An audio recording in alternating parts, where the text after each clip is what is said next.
My parents tricked me my whole life, claiming I was embarrassing the family. So growing up, I always thought my life was pretty normal. Well, at least on the surface. My parents, Samantha and Greg, were those types of parents who made sure everything looked perfect. You know the ones? Every family photo was staged, every holiday had to be planned down to the last detail, and my little brother Danny and I were expected to play along no matter what. If you asked anyone from the outside, they'd probably say we had it all together. But trust me, that couldn't have been further from the truth. I think the first time I realized something was really off was when I was about 17. It was a random Tuesday night, and my parents were acting weird. You know that feeling when you walk into a room and suddenly everyone stops talking? Yeah, that was the vibe at dinner. My mom had made her famous lasagna, the one she always pulled out when she wanted to impress someone.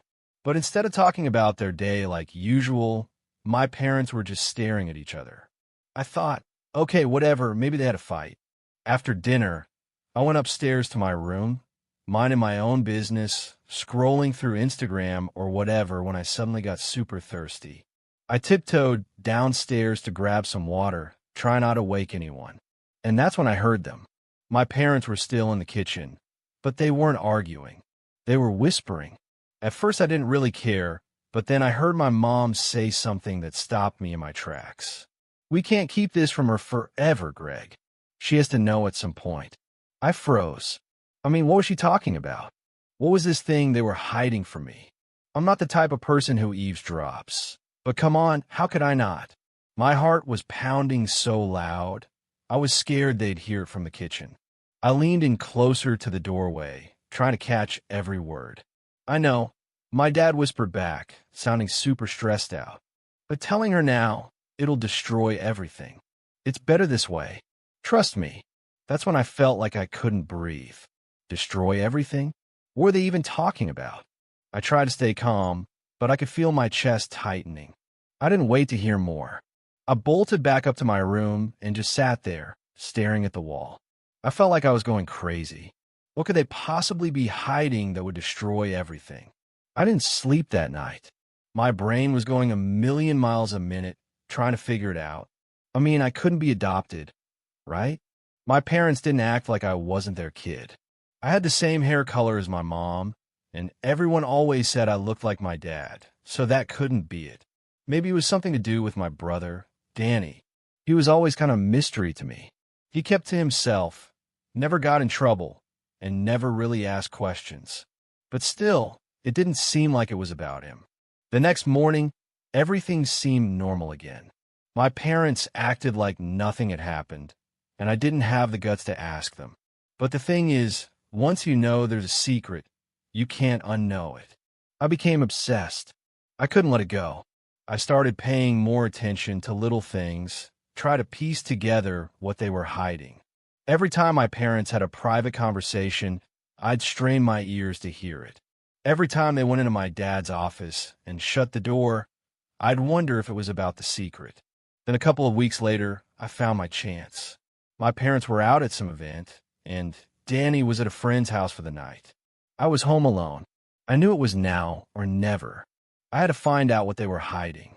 So I did what any curious, maybe slightly paranoid teenager would do.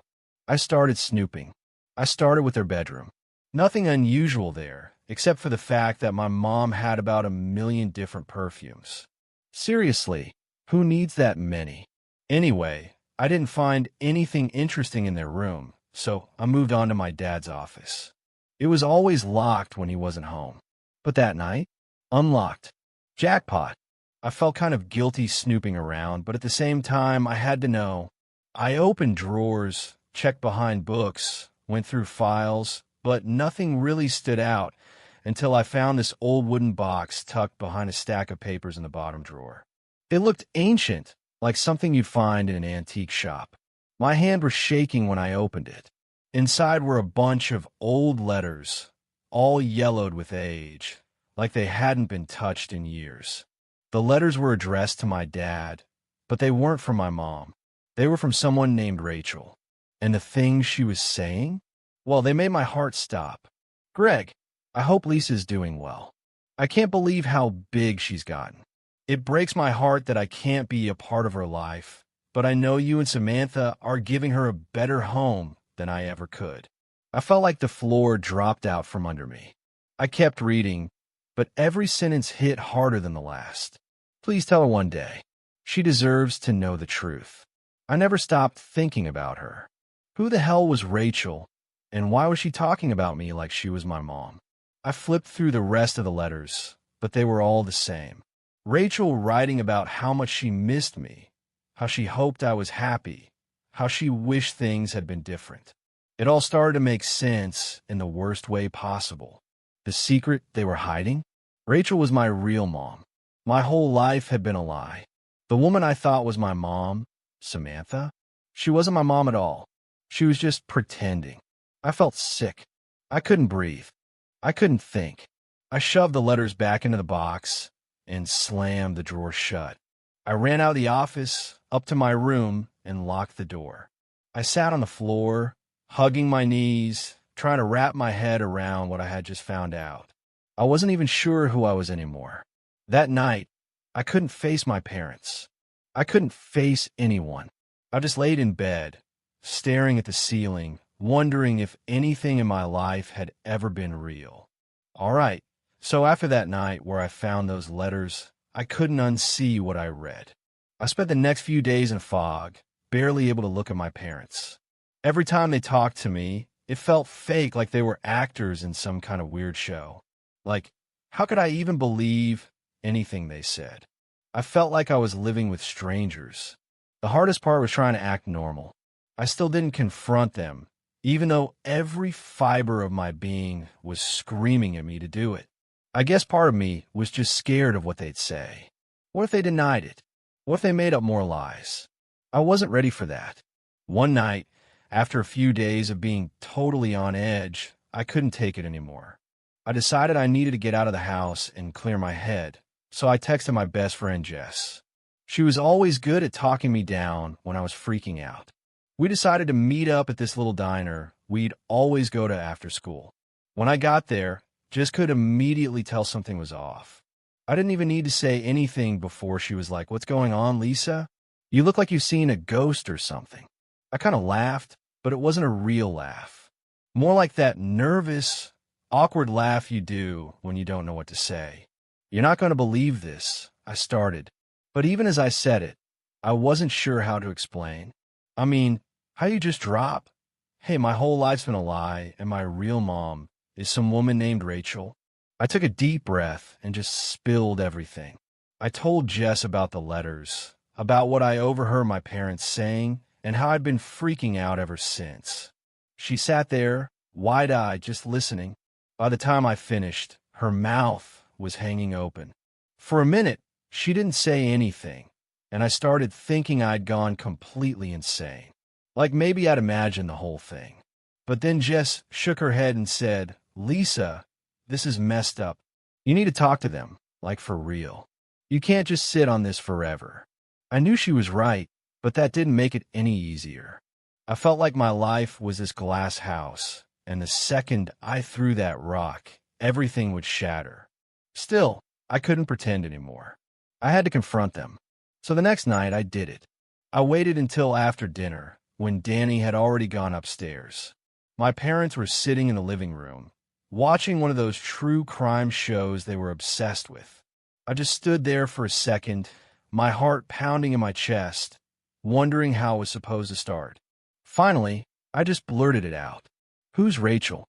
The second the words left my mouth, my mom paused the TV, and the room fell into this awkward silence. My dad didn't say anything, but he turned to look at my mom like he was waiting for her to handle it. Typical. My dad never handled anything. My mom's face went pale, and for a second, I thought she might actually faint. She took a deep breath and said, "Where did you hear that name?" "I found the letters," I said, trying to keep my voice steady. "I know she's my real mom." I watched as my dad's face crumpled. He looked like he'd just been punched in the gut. My mom, though, she went into full denial mode. "You had no right to go through our things," she snapped, standing up from the couch. We've done everything for you, Lisa. We raised you. We gave you a good life. What more do you want? I couldn't believe what I was hearing. What do I want? I want the truth. You've been lying to me my whole life. She tried to argue back, saying something about how they were protecting me, how Rachel wasn't fit to be a mother, and how they did what was best for me. But all I could think about was how they never gave me a choice. They decided what was best for me without even asking me if I want to know the truth. My dad finally spoke up, his voice shaky. Lisa, we always meant to tell you, but we didn't know how. We thought it was better if you didn't know. I shook my head, tears burning in my eyes. You thought it was better to lie to me? To make me think I had this perfect life when it was all fake? For the first time, my dad looked at me, really looked at me, and I could see the guilt in his eyes. We never wanted to hurt you, he said softly. We didn't know how to tell you. That's when I realized something. They weren't just lying to protect me. They were lying to protect themselves. My mom didn't want people to know she wasn't my real mom because it would ruin the image she'd built up. And my dad, he didn't have the guts to go against her. I wiped my eyes and took a deep breath. I need to meet her, I said, my voice firm. I need to know who she is. My mom started to protest, but I didn't care. I made up my mind. I was going to find Rachel, no matter what. My whole life had been built on lies, and I deserved to know the truth. I wasn't going to let them keep that from me any longer. That night, I stayed up late, searching online for any trace of Rachel. I didn't have much to go on, just her first name and a few old letters, but I was determined. After hours of searching, I finally found something. It was an old Facebook profile, barely used, but it was definitely her. I recognized her face from the pictures and the letters. I stared at the screen for what felt like forever, my finger hovering over the send message button. My heart was racing, and my hands were shaking. This was it, the moment I'd been dreading and hoping for all at once. Finally, I took a deep breath and typed out the message. Hi, Rachel. I'm Lisa. I think you're my mom.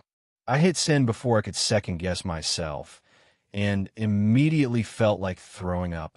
There was no going back now. I'd opened the door to a whole new world of chaos, and I had no idea what was waiting for me on the other side. So after I sent that message to Rachel, I was a wreck. Every time my phone buzzed, my stomach did a backflip, thinking it was her. I didn't know what to expect. Like, what do you even say to the woman who gave you up and then stayed hidden for almost 2 decades? The days dragged by, and nothing. No response. I started doubting myself, thinking maybe she wouldn't want to meet me, or worse, maybe she didn't care at all. Maybe my parents were right about her being a mess. But then, out of nowhere, about a week later, I got the message. Hi, Lisa. I've been waiting for this message for a long time. I'd love to meet you. That was it. Just 2 sentences, but my hands were shaking like crazy. I didn't even know how to feel. Part of me was relieved, but the other part? Scared out of my mind. I didn't know what she'd be like, or if this was going to be a complete disaster. But I had to know. I had to meet her. We set a time to meet at this little coffee shop a couple of towns over, probably so we wouldn't run into anyone we knew. I didn't tell my parents about it, obviously. They were already pissed about me even reaching out to Rachel, and I wasn't in the mood for another screaming match. Besides, this was something I needed to do on my own. The day we were supposed to meet, I was a wreck. I couldn't eat, I couldn't focus. My brain was going wild with all the what-ifs. What if she didn't show up? What if she showed up and I hated her? What if she didn't even recognize me? I got to the coffee shop about 20 minutes early because, of course, I was too nervous to sit at home and wait. The place was small and quiet. I grabbed a seat by the window so I could see her when she came in. Every time the door opened, my heart did this weird thing where it felt like it was going to burst out of my chest, and then there she was. She looked, well, kind of like me, which was weird and comforting at the same time. She had the same dark hair, the same nose. It was like looking at an older version of myself. She was a little thinner than I expected, and she looked nervous too. She spotted me right away and smiled. I couldn't even manage to smile back. I just kind of sat there, frozen. She walked over, and the first thing she said was, "Hi, Lisa. You look just like I imagined." I didn't know what to say. My throat felt like it was closing up, but I managed a quiet hi. Not the grand opening line I had in my head, but it was something. We sat down, and for a minute, we didn't say anything. It was awkward as hell. I was just sitting there, stirring my coffee, even though I hadn't even added sugar. She kept looking at me, like she was trying to figure out what to say. Finally, she broke the silence. "I know this must be really strange for you," she said, her voice soft. "I've thought about this moment for so long, but now that it's here, I don't know where to start." I nodded, still not sure what to say. I mean, how do you start a conversation with the person who gave birth to you, but has been a stranger your whole life? "Why didn't you ever try to reach out to me?" I asked, finally managing to get some words out. I've been wondering that since I read her letters. I mean, she sent them, but never pushed harder, never fought to see me. I needed to know why. Rachel sighed and looked down at her hands. "I did at first, but your parents, they didn't want me in your life. And honestly, at the time, I wasn't in a good place. I was young, broke, and struggling. I thought it was better for you to stay with them. They could give you a life I couldn't." She paused and looked up at me, her eyes full of this sadness that I wasn't ready for. "I always wanted to be in your life, Lisa, but I didn't want to mess things up for you. Every time I thought about pushing harder, I was scared it would make things worse." I didn't know how to respond. I mean, what do you even say to that? Part of me understood, but another part of me was pissed. She just let them take me. She let them raise me with all their lies. I felt like I'd been cheated out of knowing my real mom because she didn't fight for me. "I don't know," I said, my voice shaky. "I get why you did it, but it doesn't make it easier. They lied to me. My whole life. They made me think everything was perfect. And then I find out you've been here the whole time. And I never knew." Rachel reached across the table and took my hand. And for some reason, I didn't pull away. "I'm so sorry, Lisa. I never wanted you to be hurt. If I could go back, I'd do things differently, but I can't change the past. All I could do now is be here for you if you wanted to be." That hit hard. I wasn't ready for that kind of emotional punch. I didn't know if I wanted her in my life or not. This whole thing was too fresh, too raw.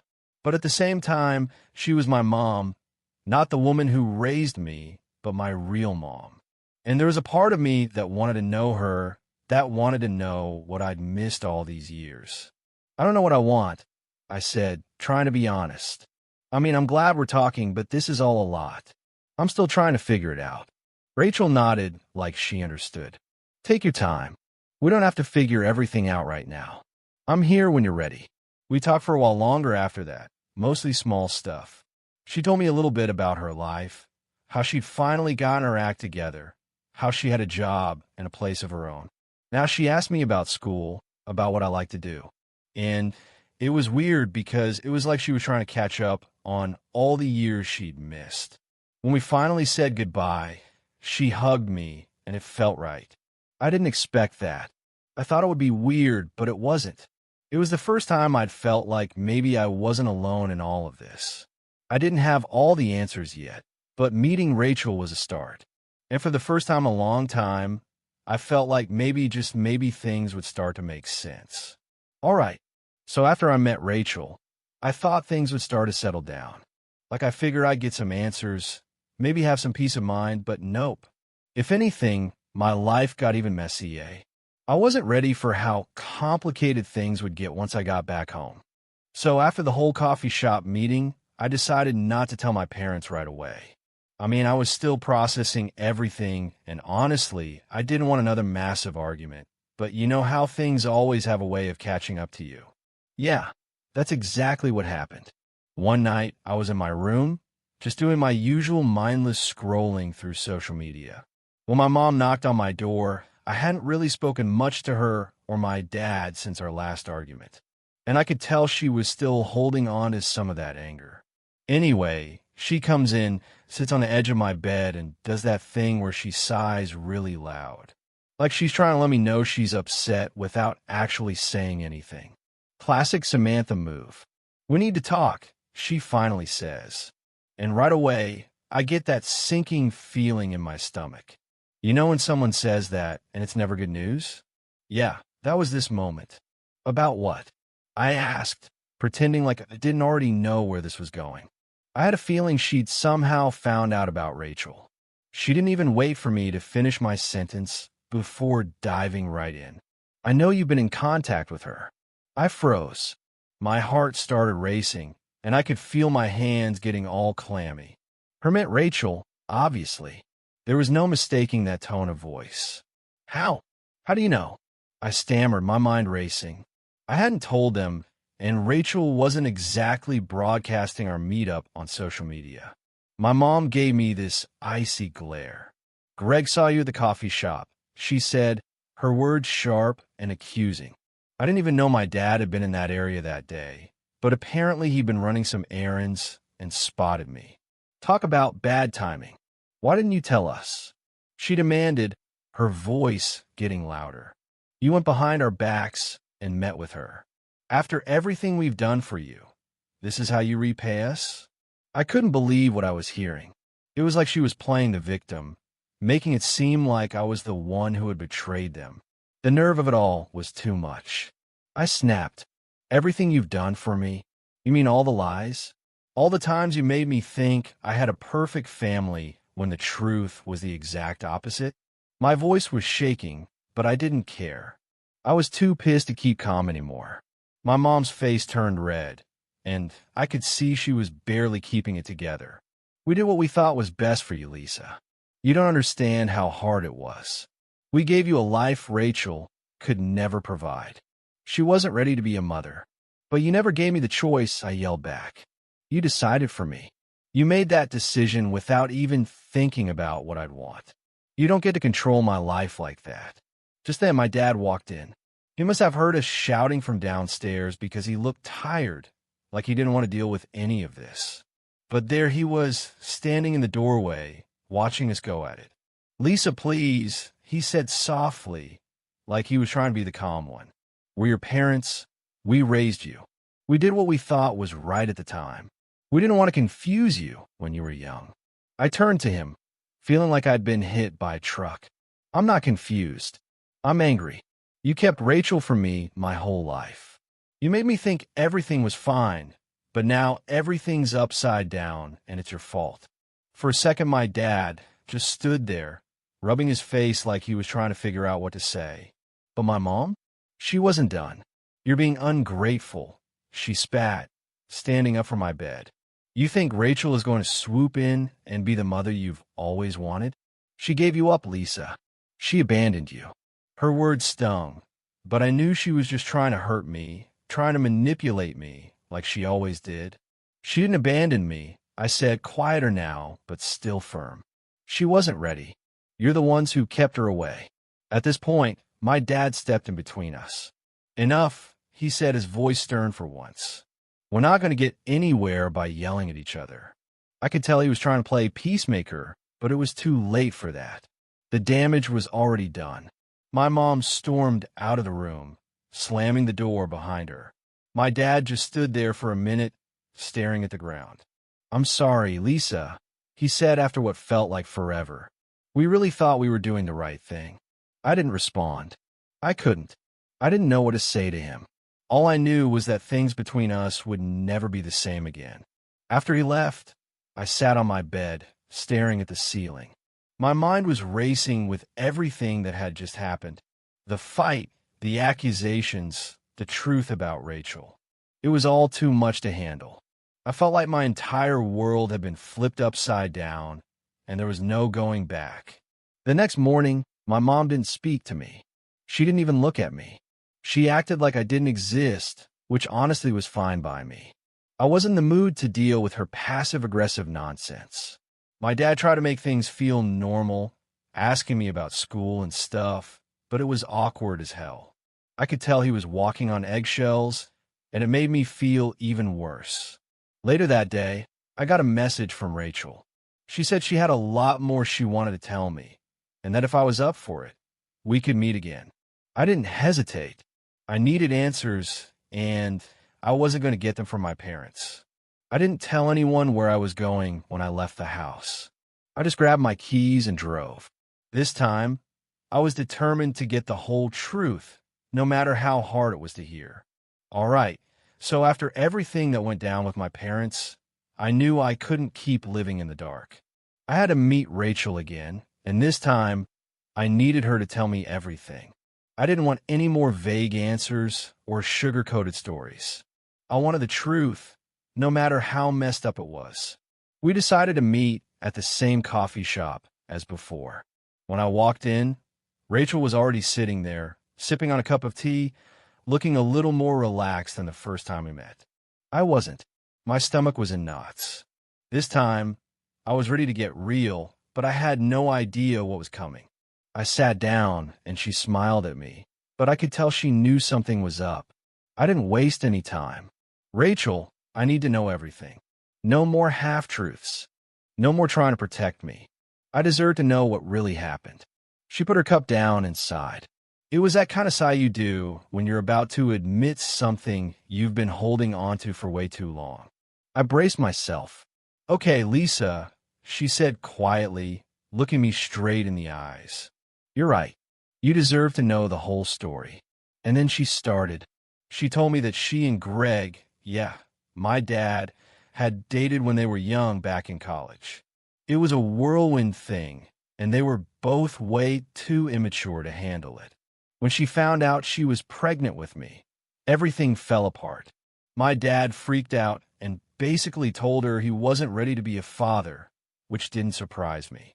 He's always been the type to avoid responsibility whenever things got tough. But here's where things took a wild turn. Rachel said that my mom, Samantha, was actually a close friend of hers back then. They weren't best friends or anything, but they were in the same social circles. When Samantha found out Rachel was pregnant and that Greg didn't want to step up, she swooped in. I'm talking like full-on rescue mode. Apparently, Samantha had always wanted kids, but she had some health issues that made it hard for her to get pregnant. So when she found out Rachel was going to have me, she made a deal with her. I was scared. Lisa, Rachel admitted, her voice shaking a little. I didn't know what to do. I was 20, broke and alone. Samantha offered me what I thought was the perfect solution. She said she and Greg could give you the life I couldn't. She convinced me it was the best thing for you. I just sat there, trying to process everything. My mom, the woman who had raised me, had basically orchestrated this whole thing. She took advantage of Rachel's fear and insecurity to take me away from her. It wasn't just some random adoption story. This was a plan, and everyone had kept it from me. I didn't want to give you up, Rachel said, tears starting to form in her eyes. But I thought I was doing what was right. I thought you'd have a better life with him, and I was too scared to fight back. I felt this deep, hollow pit forming in my chest. I wasn't mad at Rachel. I could see how scared she must have been back then. But my parents, they had lied to me my entire life. They didn't just raise me. They manipulated my whole story to fit their perfect little image. Why didn't you come back for me? I asked, my voice shaking. I wanted to, she whispered, wiping away a tear. But once they had you, they made it clear that I wasn't welcome in your life. They told me that if I tried to contact you, they'd cut me out completely. I was young, Lisa. I was scared. I didn't know what to do. That hit me like a ton of bricks. My mom and dad had basically threatened Rachel to keep her out of my life. They didn't want me to know the truth because it didn't fit their perfect family narrative. They wanted control, and they were willing to lie and manipulate to get it. I sat there in silence for what felt like forever, just trying to process everything Rachel had told me. I could feel the anger bubbling up inside me again. But it wasn't directed at Rachel. It was at my parents. They had been the ones to lie to me for years to keep Rachel away, to make me believe this fake story about my life. I'm so sorry, Lisa, Rachel said, reaching across the table to grab my hand. I wish I'd been stronger back then. I wish I had fought harder for you. I didn't know what to say. Part of me was still angry at her, but the bigger part of me just felt sad for both of us. We'd been robbed of the chance to know each other, all because my parents couldn't handle the truth. I don't blame you, I finally said, squeezing her hand back. But I don't know what to do now. Rachel nodded like she understood exactly what I meant. It's not going to be easy, but I'm here now if you want me to be. That was the hardest part, deciding if I wanted her in my life. I mean, she was my biological mom, but I didn't really know her. And after everything that happened, I wasn't sure if I could trust anyone anymore. But I knew one thing for sure. I couldn't go back to the way things were. I couldn't keep pretending like everything was fine with my parents when they had lied to me for so long.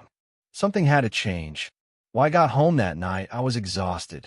I hadn't told Rachel whether I wanted to see her again, but I knew deep down that I did. It was just going to take time. As soon as I walked through the front door, my dad was waiting for me. He must have heard me pull into the driveway because he was sitting in the living room, looking like he hadn't slept in days. "We need to talk," he said, standing up and over to me. I was too tired to argue, so I just nodded and sat down. "I know you've been meeting with Rachel," he said, his voice low and tired, "and I know you're angry." "Angry doesn't even begin to cover it," I said, crossing my arms. "You lied to me, Dad. You and Mom both. You made me believe this perfect story when it was all fake." He sat down next to me, rubbing his hands together like he always did when he was nervous. "We thought we were doing what was best for you." I shook my head. "No, you were doing what was best for you. You wanted control, and you didn't care how much it would hurt me in the long run." He didn't say anything, just sat there in silence. For once, he didn't try to argue or justify what they did. He just sat there looking defeated. "I don't know what's going to happen next," I told him, standing up to leave, "but things aren't going to be the same. I can't pretend anymore." And with that, I walked upstairs, leaving him sitting there alone in the mess they had created.